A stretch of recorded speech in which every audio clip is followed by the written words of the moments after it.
ഗോവിന്ദച്ചാമി, അമീറുൽ ഇസ്ലാം തുടങ്ങിയ കൊടും കുറ്റവാളികളെക്കുറിച്ച് കേൾക്കുമ്പോൾ വിറങ്ങലിക്കുന്നവരാണ് നമ്മൾ മലയാളികൾ. ലൈംഗിക വൈകൃതമുള്ള ഈ ക്രിമിനലുകൾ ഇപ്പോൾ ജയിലിലാണെങ്കിലും പെൺകുട്ടികളെയും സ്ത്രീകളെയും കാമക്കണ്ണുകളോടെ നോക്കുന്ന കുറേ ഗോവിന്ദച്ചാമിമാർ ഇവിടെയുണ്ട്.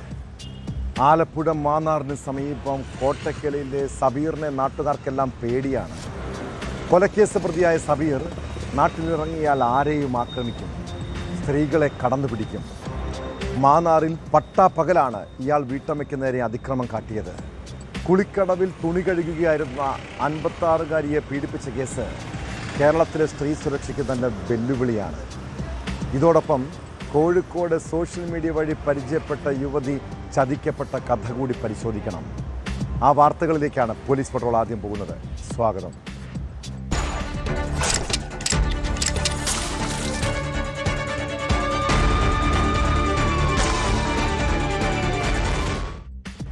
ആലപ്പുഴ മാന്നാറിലെ വീട്ടമ്മ മരണത്തെ മുഖാമുഖം കണ്ടതാണ്. കുളിക്കടവിൽ തുണി കടകുന്ന സമയത്ത് അയാൾ പുറകിൽ നിന്ന് കയറി പിടിച്ചു. നിലവിളിച്ചപ്പോൾ വലിച്ചിഴച്ചു കൊണ്ടുപോയി പീഡിപ്പിച്ചു. പിന്നീട് വെള്ളത്തിൽ മുക്കി കുതറി രക്ഷപ്പെടാൻ ശ്രമിച്ചപ്പോൾ കണ്ണും മുഖവും മറച്ച് കൊലപ്പെടുത്തുമെന്ന് ഭീഷണി. 56-കാരിയുടെ കരച്ചിൽ കേട്ട് സമീപവാസിയായ വീട്ടമ്മ എത്തിയതോടെ പ്രതി വെള്ളത്തിൽ ചാടി രക്ഷപ്പെടുന്നു. കേൾക്കുമ്പോൾ തന്നെ ഉള്ളു വിറങ്ങലിക്കുന്നുണ്ടല്ലേ. സംഭവത്തിന് ശേഷം കടന്നുകളഞ്ഞ പരുമല സ്വദേശിയായ മാലി സബീറിനായി പോലീസ് അന്വേഷണം ഊർജിതമാക്കിയിട്ടുണ്ട്. കൊലപാതകം ഉൾപ്പെടെ നിരവധി ക്രിമിനൽ കേസുകളിൽ ശിക്ഷിക്കപ്പെട്ട് ജയിലിൽ നിന്ന് പുറത്തിറങ്ങിയ ശേഷമാണ് ഇയാൾ വീട്ടമ്മയ്ക്ക് നേരെ അതിക്രമം കാട്ടിയത്.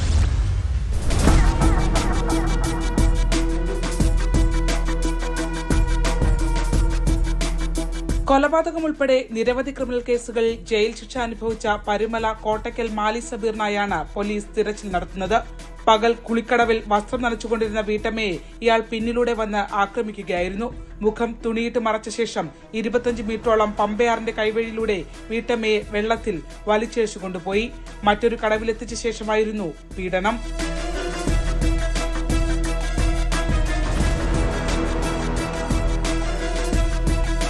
വെള്ളത്തിലൂടെ വലിച്ചിഴിച്ചു കൊണ്ടുപോകുന്നതിനിടയിൽ പലതവണ അപകടകരമായ രീതിയിൽ വീട്ടമ്മ വെള്ളത്തിൽ മുങ്ങിത്താണു.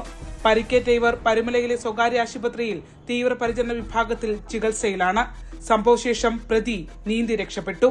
വിജനമായ പ്രദേശത്ത് എത്തിച്ച ശേഷമായിരുന്നു പീഡനം. സബീർ സമാനമായ ക്രിമിനൽ കേസുകൾ നേരത്തെയും ഉൾപ്പെട്ടിട്ടുള്ള ആളാണെന്ന് മാന്നാർ പോലീസ് പറയുന്നു. ഇയാൾക്കായുള്ള തിരച്ചിൽ ഊർജിതമാക്കിയിട്ടുണ്ട്.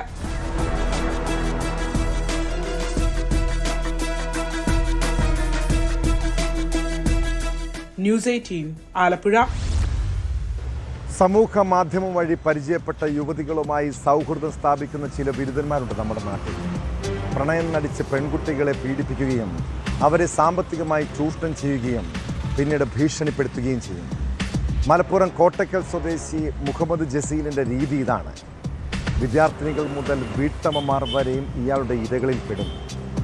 നാദാപുരം സ്വദേശിനിയായ യുവതിയെ ഇൻസ്റ്റഗ്രാം വഴിയാണ് ജസീൽ പരിചയപ്പെട്ടത്. പിന്നീട് സൗഹൃദം സ്ഥാപിച്ച് ഇവരുടെ വീട്ടിലെത്തി ലൈംഗികമായി ചൂഷണം ചെയ്തു. വീട്ടിൽ നിന്ന് 6 പവനോളം സ്വർണവും അപഹരിച്ചു. യുവതി നൽകിയ പരാതിയിൽ പോലീസ് ജസീലിനെ അറസ്റ്റ് ചെയ്തു. ഇയാൾ സമാനമായ രീതിയിൽ നിരവധി സ്ത്രീകളെ ചൂഷണം ചെയ്തിട്ടുണ്ടെന്നാണ് പോലീസിന്റെ കണ്ടെത്തൽ.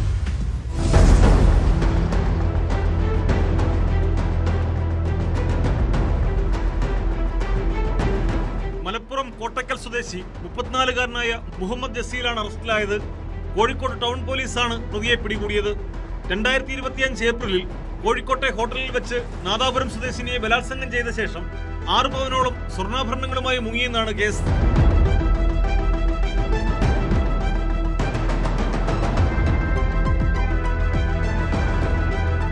പ്രതിക്കെതിരെ സമാനമായ മറ്റൊരു പരാതി കൂടി ലഭിച്ചിട്ടുണ്ടെന്ന് പോലീസ് പറഞ്ഞു. ജസീൽ സമൂഹ മാധ്യമങ്ങൾ വഴി നിരവധി സ്ത്രീകളുമായി ബന്ധം സ്ഥാപിച്ചിട്ടുണ്ടെന്നാണ് പോലീസിന്റെ കണ്ടെത്തൽ. ഇയാൾ കൂടുതൽ കുറ്റകൃത്യങ്ങളിൽ ഏർപ്പെട്ടിട്ടുണ്ടോ എന്നും പോലീസ് അന്വേഷിച്ചു വരുന്നു. Town police inspector Priyan, sub inspector Mijo Jose, senior CPO Vijeesh, Jinesh, Arun എന്നിവർ ചേർന്നാണ് പ്രതിയെ കസ്റ്റഡിയിലെടുത്തത്. കോടതിയിൽ ഹാജരാക്കിയ പ്രതിയെ റിമാൻഡ് ചെയ്തു.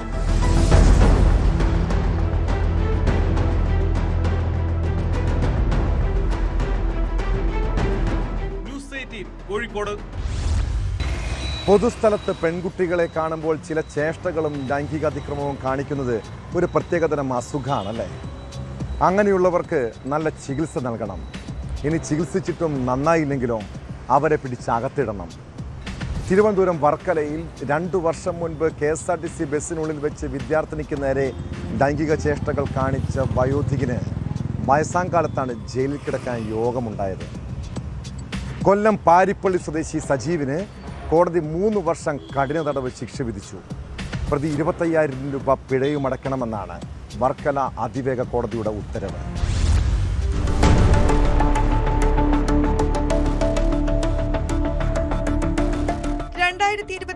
KSRTC ഓർഡിനറി ബസ്സിൽ കടമ്പാട്ട് കോണത്ത് വെച്ചാണ് സംഭവം നടന്നത്.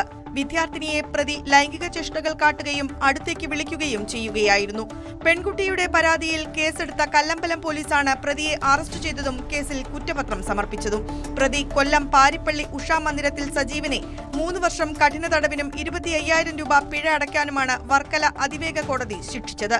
KSRTC ബസ്സിൽ യാത്ര ചെയ്യുകയായിരുന്ന 16 വയസ്സുള്ള വിദ്യാർത്ഥിനിക്ക് നേരെ ഉടുത്തിരുന്ന കൈലി മാറ്റി ലൈംഗിക ചേഷ്ട കാണിക്കുകയും തലയാട്ടി വിളിക്കുകയും ചെയ്ത കേസാണിത്. ഈ കേസിലെ പ്രതിക്ക് വർക്കല ഫാസ്റ്റ് ട്രാക്ക് സ്പെഷ്യൽ കോടതി 3 വർഷം കഠിന തടവും 25,000 രൂപ പിഴയും വിധിച്ചിട്ടുണ്ട്. ഈ പിഴ അടയ്ക്കുന്ന പക്ഷം 20,000 രൂപ കുട്ടിക്ക് നൽകാൻ കോടതി ഉത്തരവായിട്ടുണ്ട്. ബസ്സുകളിലും മറ്റ് യാത്രാ വാഹനങ്ങളിൽ യാത്ര ചെയ്യുന്ന കുട്ടികൾക്ക് നേരെ ഉണ്ടാകുന്ന ഇത്തരം അതിക്രമങ്ങൾ തടയുന്നതിന് ഈ നിയമപ്രകാരമുള്ള ശിക്ഷകൾ അത്യാവശ്യമാണ്.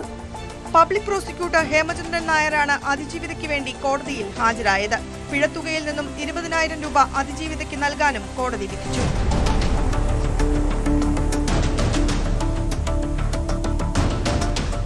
ന്യൂസ് 18 ആറ്റിങ്ങൽ.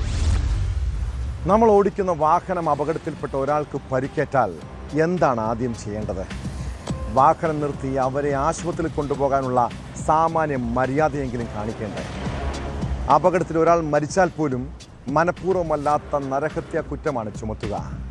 അത് ജാമ്യം കിട്ടാവുന്ന കേസ് മാത്രമാണ്.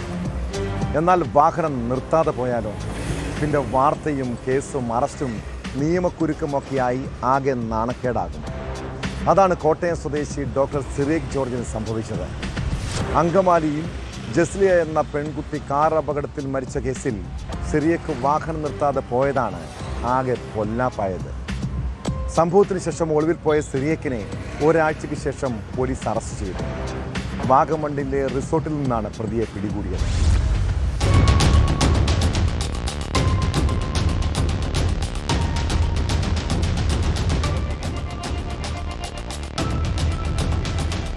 ഫെബ്രുവരി 28-ന് അങ്കമാലി ടെൽക്ക് ജംഗ്ഷന് സമീപം വച്ചാണ് ഡോക്ടർ സിറിയക്കിന്റെ കാറിടിച്ച് വൈപ്പിൻ എടവനക്കാട് സ്വദേശി ജസ്ലിയ ജോൺസൺ കൊല്ലപ്പെട്ടത്. അങ്കമാലി മോർണിംഗ് സ്റ്റാർ ഹോംസ് കോളേജിലെ വിദ്യാർത്ഥിയായിരുന്നു ജസ്ലിയ. പാർട്ട് ടൈം ജോലി കഴിഞ്ഞ് കോളേജ് ഹോസ്റ്റലിലേക്ക് നടന്നു പോവുകയായിരുന്ന ജസ്ലിയെ പിന്നിൽ നിന്നെത്തിയ കാർ ഇടിച്ചു തെറിപ്പിക്കുകയായിരുന്നു. ഗുരുതരാവസ്ഥയിൽ ആശുപത്രിയിൽ കഴിഞ്ഞ ജസ്ലിയ ഈ മാസം 3-നാണ് മരണത്തിന് കീഴടങ്ങിയത്. എന്നാൽ അപകടമുണ്ടാക്കിയ കാർ ആലപ്പുഴ തുറവൂരിൽ നിന്നും കണ്ടെത്തിയിട്ടും ഇത് ഓടിച്ചിരുന്ന ഡോക്ടർ സിറിയക്കിനെ കണ്ടെത്താൻ പോലീസിന് കഴിഞ്ഞിരുന്നില്ല. കോട്ടയം അതിരമ്പുഴയിലെ ഇവരുടെ വീട്ടിൽ പരിശോധന നടത്തിയെങ്കിലും വീട് പൂട്ടിയിട്ട നിലയിലായിരുന്നു. ബന്ധുവീടുകളുള്ള ഇടുക്കിയിലും ഏലപ്പാറയിലും പരിശോധന നടത്തിയെങ്കിലും പ്രതിയെ കണ്ടെത്താൻ കഴിഞ്ഞില്ല. അപകടം നടന്ന 6-ാം ദിവസമായിട്ടും ഡോക്ടർ സിറിയക്കിനെ പിടികൂടാത്തതിൽ പോലീസിനെതിരെ വ്യാപക വിമർശനവും ഉയർന്നിരുന്നു. എന്നാൽ കഴിഞ്ഞ 3 ദിവസമായി ഇയാളുടെ ഫോണിന്റെ ടവർ ലൊക്കേഷൻ വാഗമണ്ണിലുണ്ടെന്ന് മനസ്സിലാക്കിയ പോലീസ് അന്വേഷണം തുടരുകയായിരുന്നു. ഇയാൾക്കെതിരെ പോലീസ് ലുക്കൌട്ട് നോട്ടീസും പുറപ്പെടുവിച്ചിരുന്നു. ഇതിനെ തുടർന്നാണ് സിറിയക്കിനെ അറസ്റ്റ് ചെയ്തത്. സിറിയക്കിന്റെ പിതാവ് ജോർജ് മാത്യുവിനെ പോലീസ് അറസ്റ്റ് ചെയ്തിരുന്നു. പ്രതിയെ ഒളിവിൽ പോകാൻ സഹായിച്ചതിനാണ് അങ്കമാലി പോലീസ് അറസ്റ്റ് ചെയ്തത്. പ്രതിയെ പിടികൂടിയതിൽ സന്തോഷമെന്ന ജസ്ലിയുടെ കുടുംബം പ്രതികരിച്ചു. മാക്സിമം ശിക്ഷ വാങ്ങിക്കൊടുക്കുക. കാരണം ക്യാഷ് ഉണ്ടെന്ന് കരുതിയിട്ട് മനുഷ്യജീവന് വിലയില്ലാതാവരുതല്ലോ. മോളവിടെ കിടന്ന് എന്തോരം വേദന സഹിച്ചിട്ടുണ്ടാവും. ഒന്നും എടുത്ത് ഹോസ്പിറ്റലിൽ കൊണ്ടുപോകാറുന്നില്ല. അയാൾ ഒന്നും എടുത്ത് ഹോസ്പിറ്റലിൽ കൊണ്ടുവരുന്നെങ്കിൽ ഞങ്ങൾക്ക് അയാളോട് ഇത്രയും ദേഷ്യം ഞങ്ങൾക്ക് ഉണ്ടാവില്ല. ഡോക്ടറല്ലേ, ജീവൻ കൊടുക്കേണ്ടതല്ലേ, എന്നിട്ടല്ലേ അതിനവിടെ ഇട്ടിട്ട് പോയത്. എന്തോ അത് അതിൻ്റെ കയ്യിൽ അതിന് ഏറ്റവും ഇഷ്ടമുള്ള കപ്പലണ്ടി മിഠായി വാങ്ങിക്കാൻ വേണ്ടി, അതിന് വലിയ വലിയ ആഗ്രഹമൊന്നുമില്ല, കുഞ്ഞു ആഗ്രഹം, അതുപോലും അതിന് കഴിക്കാൻ പറ്റിയില്ല. അത് വാങ്ങിക്കാൻ വേണ്ടിയിട്ട് കയറിയത് അവിടെ. അപകട സമയം പ്രതി ലഹരി ഉപയോഗിച്ചു എന്ന് കണ്ടെത്താൻ കഴിയാത്തത് അന്വേഷണ സംഘത്തിന് കേസിൽ തിരിച്ചടിയാകും. നിലവിൽ മനഃപൂർവ്വമായ നരഹത്യക്കാണ് പോലീസ് കേസെടുത്തത്.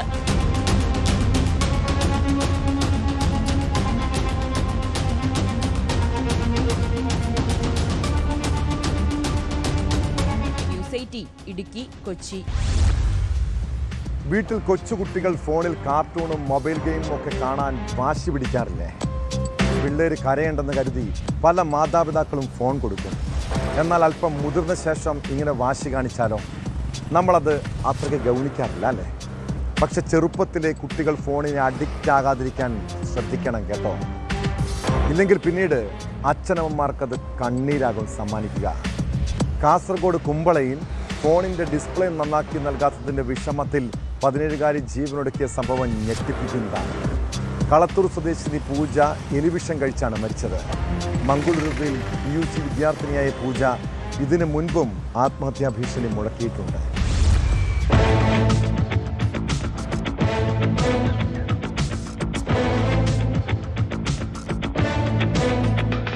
കുമ്പള പോലീസ് സ്റ്റേഷൻ പരിധിയിലെ കിതൂർ കളത്തൂരിലാണ് നടുക്കമുണ്ടാക്കുന്ന സംഭവം. മൊബൈൽ ഫോൺ ഡിസ്പ്ലേ നന്നാക്കി നൽകാത്തതിന്റെ വിഷമത്തിലാണ് 17-കാരി എലിവിഷം കഴിച്ച് ജീവനൊടുക്കിയത്. കിതൂർ കളത്തൂർ ലക്ഷ്മി നിലയത്തിൽ ദാമോദരയുടെ മകൾ MD പൂജയാണ് മരിച്ചത്. ഏതാനും ദിവസം മുൻപ് പൂജ ഉപയോഗിച്ചിരുന്ന മൊബൈൽ ഫോണിന്റെ ഡിസ്പ്ലേ തകരാറിലായിരുന്നു. ഇത് നന്നാക്കി നൽകണമെന്ന് പറഞ്ഞെങ്കിലും വീട്ടുകാർക്ക് സാധിച്ചില്ല. ഫോൺ നന്നാക്കി നൽകിയില്ലെങ്കിൽ വിഷം കഴിക്കുമെന്ന് പൂജ പലതവണ പറഞ്ഞിരുന്നു.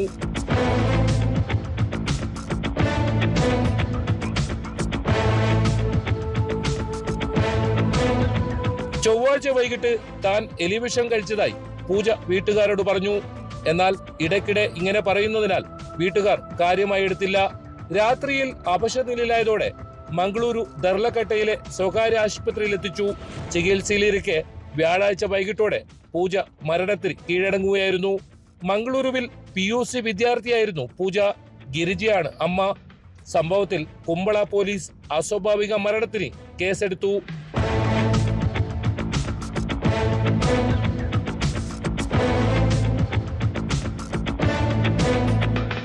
ന്യൂസ് 18 കാസർഗോഡ്. കള്ളപ്പരാതിയും കള്ളി എന്ന പരിഹാസവും വ്യാജ ആരോപണങ്ങളും ജസീലയ്ക്ക് താങ്ങാവുന്നതിലും അപ്പുറമുള്ള വേദനയായിരുന്നു. പിന്നീട് പോലീസിൻ്റെ വേട്ടയാടലും സമൂഹത്തിൻ്റെ ഒറ്റപ്പെടുത്തലും അവളെ മാനസികമായി കൂടുതൽ തളർത്തി. കാസർഗോഡ് നാൽത്തടുക്കിയിലെ ജസീലയെ ആരാണ് മരണത്തിലേക്ക് തള്ളിവിട്ടത്? യഥാർത്ഥ കുറ്റവാളികളെ പോലീസ് പല രീതിയിൽ സംരക്ഷിക്കാൻ നോക്കിയതാണ്. എന്നാൽ സമരവും പ്രതിഷേധവും ഉയർന്നതോടെ ഒടുവിൽ പോലീസ് നടപടി സ്വീകരിച്ചിരിക്കുന്നു. ആൺസുഹൃത്തിൻ്റെ മാതാവ് ആയിഷയെ ആത്മഹത്യാ പ്രേരണക്കുറ്റം ചുമത്തി അറസ്റ്റ് ചെയ്തു. മണിക്കൂറുകൾ നീണ്ട ചോദ്യം ചെയ്യലിന് ശേഷമാണ് വിദ്യാനഗർ പോലീസിൻ്റെ നടപടി.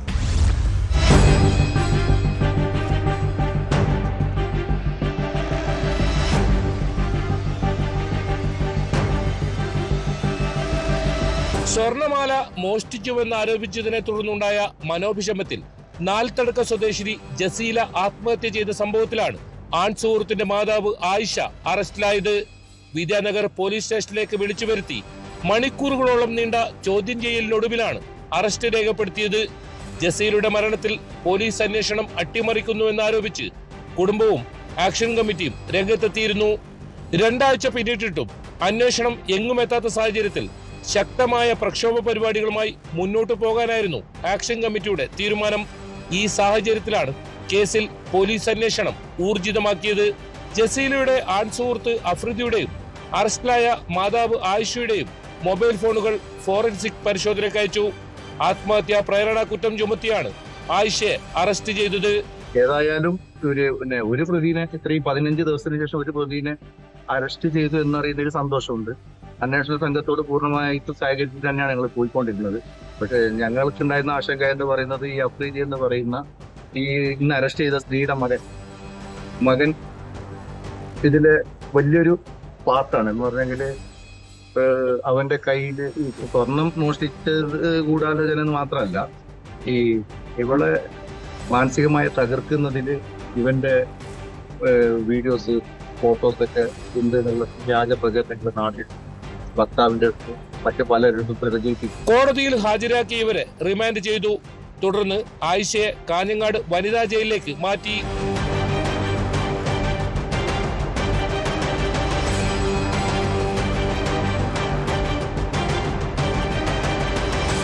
മോഷണക്കുറ്റം ആരോപിച്ചതിൽ മനംനൊന്ത് കഴിഞ്ഞ 15-ാം തീയതിയാണ് ജസീല എലിവിഷം കഴിച്ചത്. ആശുപത്രിയിൽ ചികിത്സയിലിരിക്കെ ഫെബ്രുവരി 20-നാണ് മരണം. നിരപരാധിയാണെന്ന് കരഞ്ഞു പറയുന്ന വീഡിയോ ചിത്രീകരിച്ച ശേഷമാണ് ജസീല ജീവനൊടുക്കിയത്. ചെയ്യാത്ത തെറ്റിന്റെ പേരിലാണ് താൻ അപമാനം നേരിടേണ്ടി വന്നതെന്നാണ് വീഡിയോ സന്ദേശത്തിൽ ജസീല പറയുന്നത്. പോലീസിൽ പരാതി നൽകാൻ ശ്രമിച്ചെങ്കിലും സ്വീകരിച്ചില്ലെന്നും ജസീലയുടെ വീഡിയോയിൽ പറയുന്നു. ആൺസുഹൃത്തിന്റെ വീട്ടിൽ നിന്ന് 9.5 പവൻ സ്വർണം നഷ്ടപ്പെട്ടു എന്ന പരാതിയിൽ ആദൂർ പോലീസ് ജസീലയെ വിളിപ്പിച്ച് ചോദ്യം ചെയ്തിരുന്നു. എന്നാൽ സംഭവത്തിൽ ജസീലയുടെ പങ്ക് തെളിയിക്കാനായില്ല. സ്വർണമോഷണം പോയതായി പരാതി നൽകിയത് വ്യാജമാണോ എന്നതടക്കമുള്ള കാര്യങ്ങളിലാണ് പ്രധാനമായും അന്വേഷണം നടക്കുന്നത്. ആൺസുഹൃത്തിന്റെ മാതാവിനെ അറസ്റ്റ് ചെയ്തതിലൂടെ ജസീല കേസ് പുതിയൊരു വഴിത്തിരിവിലേക്ക് കടന്നിരിക്കുകയാണ്. ആൺസുഹൃത്തിനെയും പോലീസ് ചോദ്യം ചെയ്തേക്കുമെന്നാണ് വിവരം.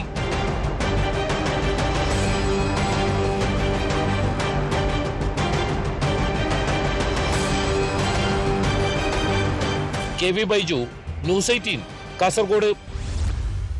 CA വിദ്യാർത്ഥിനിയായിരുന്ന മകളുടെ മരണത്തിൽ കഴിഞ്ഞ 9 വർഷമായി നിയമപോരാട്ടം നടത്തുന്ന പിതാവ്, ഇന്നും കണ്ണീരുമായി കഴിയുന്ന കുടുംബം.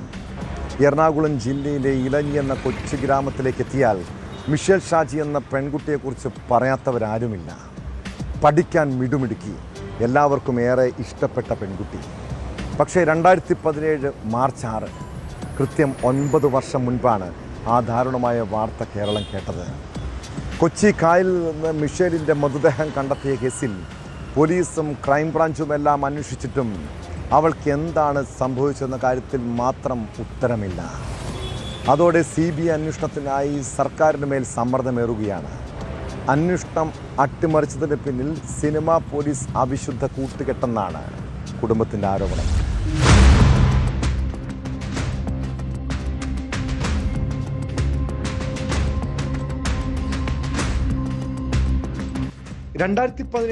മാർച്ച് 5 കലൂരിലെ ഹോസ്റ്റലിൽ നിന്നും മിഷേലിനെ കാണാതായത്. പിറ്റേന്ന് വൈകിട്ടോടെ കൊച്ചി കായലിൽ നിന്ന് മൃതദേഹം കണ്ടെത്തി. തലേന്ന് വൈകിട്ട് ഹോസ്റ്റലിൽ നിന്നിറങ്ങിയ മിഷേൽ കലൂർ പള്ളിയിൽ പ്രാർത്ഥനയ്ക്ക് ശേഷം ഗോശ്രീ പാലത്തിലൂടെ നടന്നു പോകുന്ന CCTV ദൃശ്യങ്ങൾ ലഭിച്ചിരുന്നു. തുടർന്ന് കായലിൽ ചാടി ജീവനൊടുക്കിയെന്നാണ് ക്രൈംബ്രാഞ്ച് കണ്ടെത്തൽ. ലോക്കൽ പോലീസ് അന്വേഷിച്ച കേസ് പിന്നീട് ക്രൈംബ്രാഞ്ചിന് കൈമാറുകയായിരുന്നു.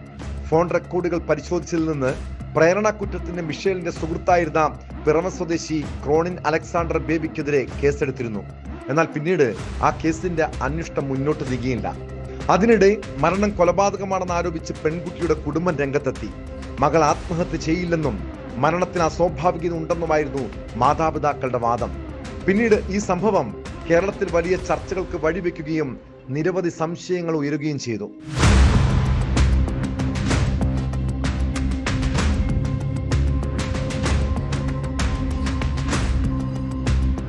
മിഷേലിന്റെ മരണവുമായി ബന്ധപ്പെട്ട് നിരവധി ചോദ്യങ്ങൾ ഇപ്പോഴും ഉത്തരം കിട്ടാതെ ബാക്കിയാവുകയാണ്. മരണത്തിലെ ദുരൂഹത പുറത്തു കൊണ്ടുവരുന്നതിനും യഥാർത്ഥ കുറ്റവാളികളെ നിയമത്തിന് മുന്നിൽ കൊണ്ടുവരുന്നതിനുമായി പിതാവ് ഷാജി നിയമ പോരാട്ടം തുടരുകയാണ്. കേന്ദ്ര ഏജൻസിയുടെ അന്വേഷണം ആവശ്യപ്പെട്ട് കുടുംബം പലതവണ മുഖ്യമന്ത്രി ഉൾപ്പെടെ സമീപിച്ചിരുന്നു. ലോക്കൽ പോലീസ് ആത്മഹത്യയായി എഴുതിത്തള്ളിയ കേസ് പിന്നീട് ക്രൈംബ്രാഞ്ച് ഏറ്റെടുത്തെങ്കിലും അന്തിമ റിപ്പോർട്ട് ഇതുവരെയും കോടതിയിൽ സമർപ്പിക്കാത്തത് നീതി തേടിയുള്ള കുടുംബത്തിന്റെ കാത്തിരിപ്പ് നീട്ടുകയാണ്.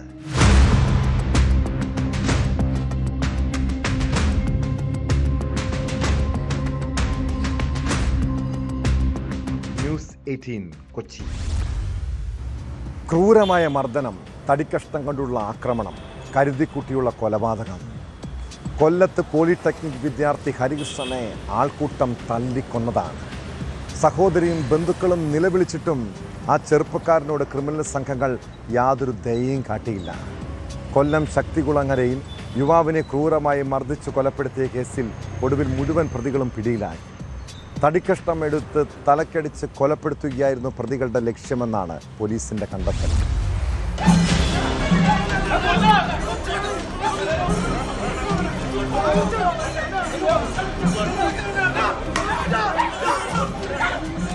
കൊല്ലം സ്വദേശികളായ വിമൽ രാജ്, സനിൽകുമാർ, രതീഷ്, സുനിൽകുമാർ, ഷമിൽ രാജ്, ഷിബിൻ എന്നിവരാണ് പിടിയിലായത്. വിമൽ രാജിന്റെ അടിയേറ്റ പരുക്കാണ് ഹരികൃഷ്ണന് മസ്തിഷ്ക മരണം സംഭവിക്കാൻ കാരണമെന്നാണ് പോലീസ് വിലയിരുത്തൽ. ഒപ്പമുണ്ടായിരുന്ന സഹോദരൻ ജയകൃഷ്ണൻ, സഹോദരി ഭർത്താവ് എന്നിവർക്കും ക്രൂരമർദ്ദനം ഏറ്റിരുന്നു. പ്രത്യേക അന്വേഷണ സംഘം രൂപീകരിച്ചാണ് ഒളിവിൽ പോയ പ്രതികളെ പിടികൂടിയത്. പുനലൂരിൽ ഇവർക്ക് ഒളിവിൽ കഴിയാൻ സൗകര്യമൊരുക്കിയ സുനിൽ എന്ന ആളെയും പോലീസ് പിടികൂടിയിട്ടുണ്ട്.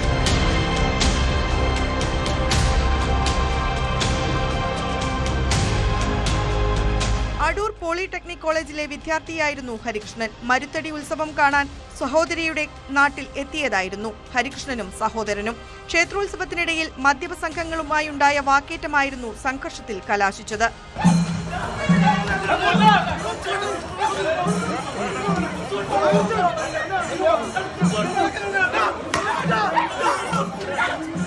കൊല്ലം ACP രാജേഷിന്റെ മേൽനോട്ടത്തിൽ 10 അംഗ സംഘമാണ് കേസ് അന്വേഷിക്കുന്നത്. CCTV ദൃശ്യങ്ങളും സാക്ഷിമൊഴികളും മൊബൈൽ ഫോൺ ലൊക്കേഷനുകളും കേന്ദ്രീകരിച്ചുള്ള അന്വേഷണത്തിലാണ് മുഴുവൻ പ്രതികളെയും പിടികൂടിയത്. അറസ്റ്റിലായ പ്രതികളെ തെളിവെടുപ്പിന് ശേഷം കോടതിയിൽ ഹാജരാക്കി റിമാൻഡ് ചെയ്തു.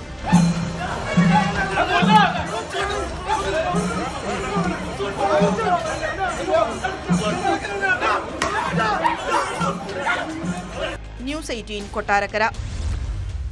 ലോൺ ആപ്പ് തട്ടിപ്പുകളെക്കുറിച്ചും അതിൻ്റെ ഇരകളായി ജീവിതം തകർന്നവരെക്കുറിച്ചും കേട്ടിട്ടുണ്ടല്ലേ? എന്നാൽ അതിലും വലിയ അപകടമൊരുക്കുകയാണ് വ്യാജ ലോൺ ആപ്പുകൾ. നിങ്ങൾ ആപ്പിൽ നിന്ന് പണം വായ്പ എടുത്തിട്ടുണ്ടെന്നും തിരിച്ചടച്ചില്ലെങ്കിൽ നഗ്നചിത്രങ്ങൾ പ്രചരിപ്പിക്കുമെന്നും പറഞ്ഞ് ഭീഷണിപ്പെടുത്തിയാണ് തുടക്കം. എന്നാൽ വായ്പ എടുക്കാത്തവർ എന്തിന് ഭയപ്പെടണമെന്ന് ചിന്തിക്കുന്നുണ്ടല്ലേ? വ്യാജ ആപ്പുകളുടെ തട്ടിപ്പ് രീതി ഇങ്ങനെയാണ്. എറണാകുളം ചിറ്റാറ്റുകര സ്വദേശിനിയായ യുവതിയുടെ അനുഭവം ഒന്ന് കേൾക്കാം.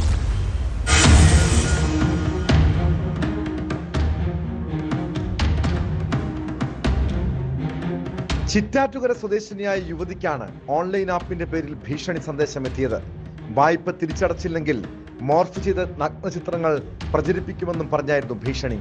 കഴിഞ്ഞ ദിവസം രാവിലെ 7:30 വാട്സാപ്പിലേക്ക് അജ്ഞാത നമ്പറിൽ നിന്നാണ് സന്ദേശം എത്തിയത്. വായ്പയുടെ തിരിച്ചടവ് 2199 രൂപ ഉടൻ അയക്കണമെന്ന് ആവശ്യപ്പെട്ടു. എന്നാൽ ഇവർ പണം വായ്പ എടുത്തിരുന്നില്ല. ഏത് വായ്പയാണെന്നും താൻ വായ്പ എടുത്തിട്ടില്ലെന്നും പണം നൽകില്ലെന്നും മറുപടി പറഞ്ഞു.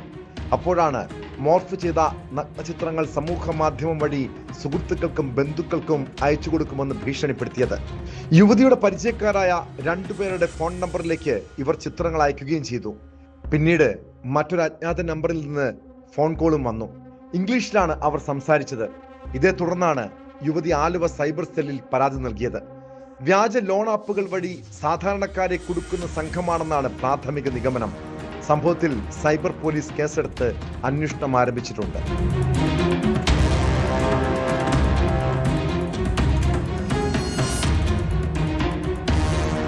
ന്യൂസ് 18 കൊച്ചി. ചില കള്ളുകുടിയന്മാർ അങ്ങനെയാണ്. കാശ് കൊടുത്ത് മദ്യപിക്കില്ല. കൂട്ടുകാരെയും നാട്ടുകാരെയും പറ്റിച്ച് കള്ളുകുടിക്കാൻ ഒരു പ്രത്യേക വിരുദാണ്. ഇനി അങ്ങനെയും കിട്ടിയില്ലെങ്കിലോ മദ്യക്കുപ്പി തന്നെ മോഷ്ടിക്കും. പത്തനംതിട്ടയിൽ ബെവ്കോ വെയർഹൗസിന് മുന്നിൽ നിർത്തിയിട്ട ലോറിയിൽ നിന്ന് മദ്യം മോഷ്ടിച്ച ഒരു കള്ളൻ്റെ കഥയാണ്. പുത്തൻപീടിക സ്വദേശി ജിജോയാണ് കൂട്ടുകാരെയും കൂട്ടി 5000 രൂപ വില വരുന്ന 9 കുപ്പി മദ്യം മോഷ്ടിച്ചത്. കേസിൽ ഒരാൾ പോലീസിന്റെ പിടിയിലായി.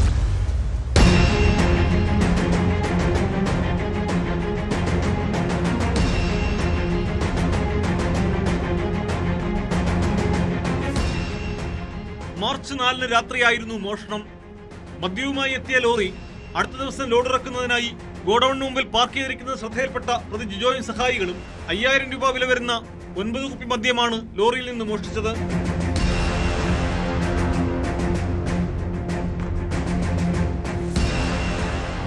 മോഷ്ടിച്ച മദ്യം തൊട്ടടുത്ത് പാർക്ക് ചെയ്തിരുന്ന കോൺഗ്രസ് നേതാവിന്റെ കാറിലാണ് പ്രതികൾ സൂക്ഷിച്ചത്. മോഷണം ശ്രദ്ധയിൽപ്പെട്ട ഡ്രൈവർ പോലീസിൽ വിവരമറിയിച്ചതിനെ തുടർന്ന് നടത്തിയ പരിശോധനയിലാണ് പത്തനംതിട്ട പുത്തൻപീടിക സ്വദേശിയായ ജിജോ പിടിയിലായത്. ഇയാൾക്കൊപ്പമുണ്ടായിരുന്ന മറ്റു പ്രതികൾ രക്ഷപ്പെട്ടു. മദ്യം സൂക്ഷിച്ചിരുന്ന കാറും പോലീസ് കസ്റ്റഡിയിലെടുത്തിട്ടുണ്ട്. മുമ്പും സമാനമായ രീതിയിൽ ബെവ്കോയിൽ നിന്ന് മദ്യം മോഷണം പോയിരുന്നു.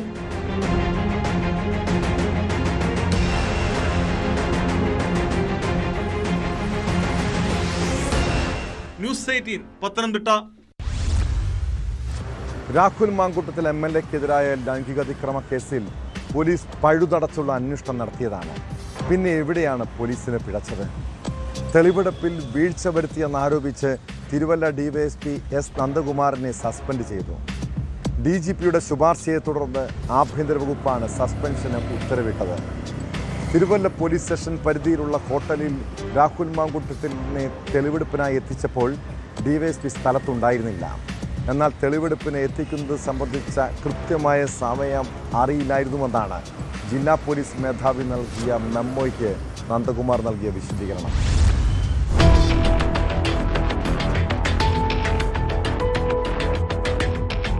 രാഹുൽ മാക്കൂട്ടത്തിൽ MLA-ക്കെതിരായ ബലാത്സംഗ കേസിൽ തിരുവല്ലയിൽ നടന്ന തെളിവെടുപ്പിൽ ഗുരുതര വീഴ്ച വരുത്തിയതിനാണ് തിരുവല്ല DYSP S. നന്ദകുമാറിനെ സസ്പെൻഡ് ചെയ്തത്.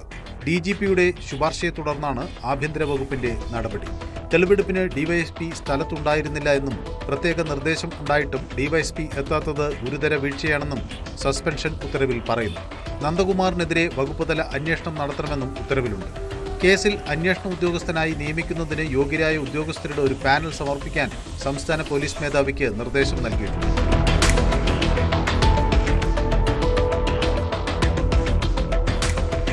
ക്രമസമാധാന ചുമതലയുള്ള ADGP നേരത്തെ സമർപ്പിച്ച റിപ്പോർട്ട് DGP പ്രത്യേക കുറിപ്പോടെ സർക്കാരിന് സമർപ്പിച്ചതിനെ തുടർന്നാണ് നടപടി. തിരുവല്ലയിലെ ക്ലബ് 7 ഹോട്ടലിൽ ഉൾപ്പെടെ എത്തിച്ചുള്ള തെളിവെടുപ്പിലാണ് ഗുരുതര വീഴ്ചയുണ്ടായത്. പ്രതിയെ കൊണ്ടുവരുന്ന പോലീസ് സ്റ്റേഷൻ, കോടതി തുടങ്ങിയ സ്ഥലങ്ങളിൽ പ്രത്യേക സുരക്ഷ ഒരുക്കണമെന്ന് ജില്ലാ പോലീസ് മേധാവി DYSPയെ അറിയിച്ചിരുന്നു. എന്നാൽ നന്ദകുമാർ ഇത്തരത്തിൽ സുരക്ഷ ഒരുക്കിയില്ല. അതേസമയം തെളിവെടുപ്പിനെത്തിക്കുന്നതിനെ സംബന്ധിച്ച് കൃത്യമായ സമയം അറിയില്ലായിരുന്നു എന്നാണ് ജില്ലാ പോലീസ് മേധാവി നൽകിയ മെമ്മോയ്ക്ക് നന്ദകുമാർ നൽകിയ വിശദീകരണം. ഇതിനിടെ രണ്ടാം ലൈംഗിക പീഡന കേസിൽ ജാമ്യം റദ്ദാക്കണമെന്ന അന്വേഷണ സംഘത്തിന്റെ ഹർജിയിൽ മറുപടി നൽകാൻ രാഹുൽ മാക്കൂട്ടത്തിൽ വീണ്ടും സമയം ആവശ്യപ്പെട്ടു. ഇത് സംബന്ധിച്ച ഹർജി Thiruvananthapuram judicial first class magistrate കോടതി അടുത്ത ചൊവ്വാഴ്ച പരിഗണിക്കും.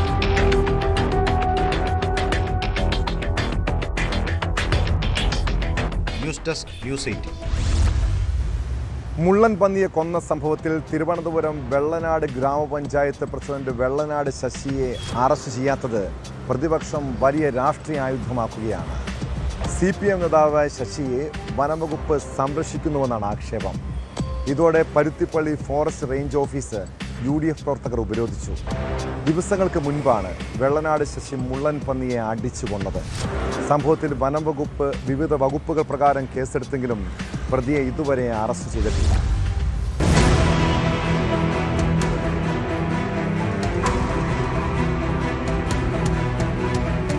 കഴിഞ്ഞ ശനിയാഴ്ചയാണ് വെള്ളനാട് വാളിയറയിലെ ഒരു വീട്ടിൽ കയറിയ മുള്ളൻ പന്നിയെ പഞ്ചായത്ത് പ്രസിഡന്റ് വെള്ളനാട് ശശി തല്ലിക്കൊന്നത്.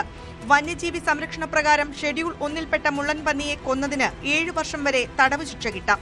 എന്നാൽ CPM നേതാവായ വെള്ളനാട് ശശിയെ അറസ്റ്റ് ചെയ്യാൻ പോലീസും വനംവകുപ്പും മടിക്കുന്നതായാണ് ആരോപണം. കഴിഞ്ഞ ദിവസം ജില്ലാ പഞ്ചായത്ത് വിളിച്ചു ചേർത്ത യോഗത്തിൽ ശശി പങ്കെടുത്തതായാണ് വിവരം. യോഗത്തിനു ശേഷം തമ്പാനൂരിലെ ഒരു ലോഡ്ജിൽ ശശിയുണ്ടെന്നറിഞ്ഞ് പോലീസ് സ്ഥലത്തെത്തിയെങ്കിലും കസ്റ്റഡിയിലെടുക്കാൻ തയ്യാറായില്ല. പോലീസിൽ കേസില്ലെന്നും വിവരം വനംവകുപ്പിന് കൈമാറിയിട്ടുണ്ടെന്നുമായിരുന്നു പോലീസിന്റെ വിശദീകരണം. പ്രതിയുടെ മുൻകൂർ ജാമ്യാപേക്ഷ കോടതിയുടെ പരിഗണനയിലാണെന്ന വാദമാണ് വനംവകുപ്പ് ഉയർത്തുന്നത്. ജാമ്യാപേക്ഷയിൽ വിധി വരുന്നതുവരെ അറസ്റ്റ് രേഖപ്പെടുത്തേണ്ടതില്ലെന്ന നിലപാടിലാണ് ഉദ്യോഗസ്ഥർ. കേസെടുത്തിട്ടും പ്രതിയെ അറസ്റ്റ് ചെയ്യാത്തത് രാഷ്ട്രീയ സ്വാധീനം മൂലമാണെന്നാണ് UDF ആരോപിക്കുന്നത്. ശശിയെ അറസ്റ്റ് ചെയ്യാത്തതിൽ പ്രതിഷേധിച്ച് UDF പ്രവർത്തകർ പരുത്തിപ്പള്ളി ഫോറസ്റ്റ് റേഞ്ച് ഓഫീസ് ഉപരോധിച്ചു. വെള്ളനാട് ശശിയെ രക്ഷപ്പെടുത്താനുള്ള മനഃപൂർവ്വമായ ശ്രമമാണ് വനംവകുപ്പ് നടത്തുന്നതെന്ന് UDF കുറ്റപ്പെടുത്തി. നിങ്ങൾ ഫോറസ്റ്റ് ഡിപ്പാർട്ട്മെന്റിൽ ഇത്തരം കേസുകൾ വരുമ്പോൾ സാധാരണക്കാരായ ആളുകളാണെങ്കിലും നിങ്ങൾ എന്തെല്ലാം അഭ്യാസം കാണിക്കുമായിരുന്നു. അവന്റെയൊക്കെ വീട്ടിൽ പോയി പല പ്രാവശ്യം അറസ്റ്റ് ഓടിച്ചിട്ട് പിടിക്കാൻ ശ്രമിക്കുമായിരുന്നല്ലോ. അപ്പോൾ ഈ വകുപ്പിന് 2 തരത്തിലുള്ള നീതിയുണ്ടോ? ഭരണത്തിന്റെ പിന്തുണക്കാരൻ അല്ലെങ്കിൽ ഭരണകക്ഷിയുടെ ആളുകളായതുകൊണ്ട് അവരെ സഹായിക്കാൻ വേണ്ടി ഒരു എളുപ്പമില്ലാതെ ഫോറസ്റ്റ് വകുപ്പ് കൈകാര്യം ചെയ്യുന്ന ആളുകൾ ആ വകുപ്പിനെ പോലും അപമാനിക്കുന്ന രീതിയിൽ പ്രവർത്തിക്കുന്നത് ശരിയായ നടപടിയല്ല. ജില്ലാ പഞ്ചായത്ത് യോഗത്തിൽ ഏകദേശം 1.5 മണിക്കൂർ വെള്ളനാട് ശശി പങ്കെടുത്തിട്ടും വനംവകുപ്പ് നടപടി സ്വീകരിക്കാത്തത് ഗുരുതരമായ കൃത്യവിലോപമാണെന്ന് UDF ആരോപിച്ചു. സംഭവം പരുത്തിപ്പള്ളി റേഞ്ച് ഓഫീസറുടെ ശ്രദ്ധയിൽപ്പെട്ടിട്ടും അറസ്റ്റ് നടന്നില്ല. കേസ് അട്ടിമറിക്കപ്പെടുകയാണെന്നാണ് UDFന്റെ ആരോപണം. മുമ്പും നിരവധി കേസുകളിൽ പ്രതിയായ ശശി കുറച്ചുകാലം മുമ്പാണ് കോൺഗ്രസ് വിട്ട് CPMലെത്തിയത്.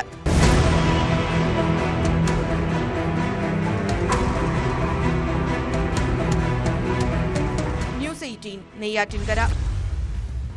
തൊണ്ടിമുതലിൽ തിരിമറി നടത്തിയെന്ന കേസിൽ മുൻമന്ത്രി ആന്റണി രാജുവിന് പ്രതീക്ഷ നൽകുന്ന നിരീക്ഷണവുമായി ഹൈക്കോടതി.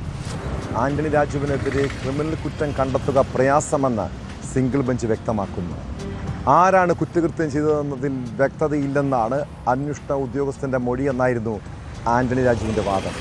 ശിക്ഷാവിധി മരവിപ്പിക്കണമെന്ന് ആവശ്യപ്പെട്ടുള്ള ഹർജിയിൽ ഹൈക്കോടതി തിങ്കളാഴ്ച വിധി പറഞ്ഞു.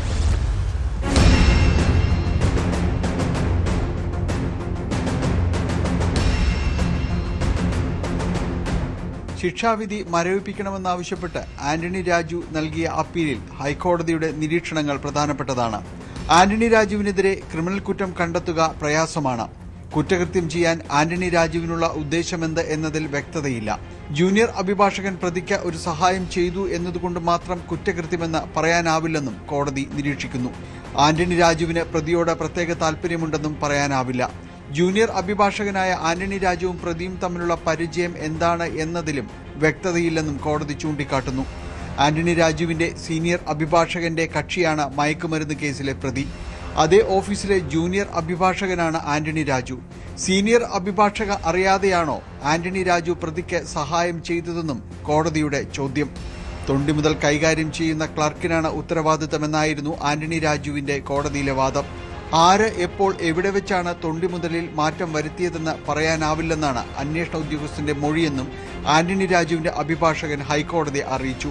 വാദം പൂർത്തിയായ സാഹചര്യത്തിൽ ശിക്ഷാവിധി മരവിപ്പിക്കണം എന്ന് ആവശ്യപ്പെട്ടുകൊണ്ടുള്ള ആന്റണി രാജുവിന്റെ അപ്പീലിൽ ഹൈക്കോടതി പിന്നീട് വിധി പറയും.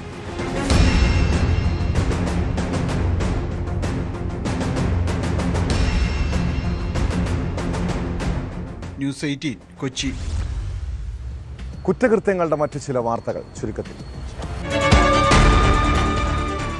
മലപ്പുറത്ത് നോമ്പ് തുറക്കാൻ ഹോട്ടലിൽ കയറിയ ആളുകളുടെ വാഹനങ്ങൾക്ക് നേരെ അക്രമം. എടവണ്ണപ്പാറ മമതാ ഹോട്ടലിൽ നോമ്പ് തുറക്കാൻ വന്ന മുക്കം നക്ഷത്ര ഗോൾഡിൽ നിന്നുള്ളവരുടെ കാറിനും മമതാ ഹോട്ടലിന്റെ വാനിനും നേരെയാണ് അക്രമം നടന്നത്. കാറിന്റെ ഉടമകളും ഹോട്ടൽ ഉടമകളും വാഴക്കാട് പോലീസിൽ പരാതി നൽകി. മധ്യപ്രദേശിൽ 16-കാരനെ കൊലപ്പെടുത്തിയ ശേഷം മാംസം ഭക്ഷിക്കാൻ ശ്രമം. ദാമോഹിലെ സുമന്ന ഗ്രാമത്തിലെ ഗുഡ്ഡ പട്ടേലാണ് ഭരത് വിശ്വകർമ്മ എന്ന 16-കാരനെ കൊലപ്പെടുത്തിയതിന് അറസ്റ്റിലായത്. കേരളം ലഹരി മാഫിയുടെയും ക്രിമിനൽ സംഘങ്ങളുടെയും നാടായി മാറുകയാണോ? ഓരോ ദിവസവും പുറത്തുവരുന്ന വാർത്തകൾ കേൾക്കുമ്പോൾ ഇവിടെ ജീവിക്കാൻ തന്നെ പേടി തോന്നുകയാണ്. മയക്കുമരുന്ന് മാഫിയുടെ അഴിഞ്ഞാട്ടം, സ്ത്രീകൾക്ക് നേരെയുള്ള അതിക്രമം, കൊടും ക്രിമിനലുകളുടെ നേർവാഴ്ച. തിരുവനന്തപുരം വിഴിഞ്ഞത്ത് മദ്യലഹരിയിൽ സഹോദരങ്ങളായി യുവാക്കൾ കാട്ടിക്കൂട്ടിയ പരാക്രമം ഈ നാടിൻ്റെ ഇപ്പോഴത്തെ അവസ്ഥയാണ് തുറന്നുകാട്ടുന്നത്. അസഭ്യം പറഞ്ഞതിന് ചോദ്യം ചെയ്ത യുവാവിനെ ബിയർ കുപ്പി കൊണ്ട് തലയടിച്ച് പൊട്ടിച്ചു. പിന്നീട് ക്രൂരമായി തല്ലിച്ചതച്ചു. കേസിൽ വെങ്ങാനൂർ സ്വദേശികളായ അഖിൽ, അജിൽ എന്നിവരെ വിഴിഞ്ഞം പോലീസ് അറസ്റ്റ് ചെയ്തു. ഗുരുതരമായി പരിക്കേറ്റ നെല്ലിവിള സ്വദേശി അരുൺ ആശുപത്രിയിൽ ചികിത്സയിലാണ്. ആരാണ് ക്രിമിനലുകൾക്ക് ഇവിടെ അഴിഞ്ഞാടാൻ അവസരമൊരുക്കുന്നത്? എന്തുകൊണ്ടാണ് പോലീസ് കൃത്യമായി ഇടപെടാത്തത്? അധികാരികൾ ശക്തമായ നടപടി സ്വീകരിച്ചില്ലെങ്കിൽ ഈ നാട് കൊടും കുറ്റവാളികളുടെ താവളമായി മാറാം. ഇതോടെ പോലീസ് പെട്രോൾ പൂർണ്ണമാകുന്നു. നമസ്കാരം.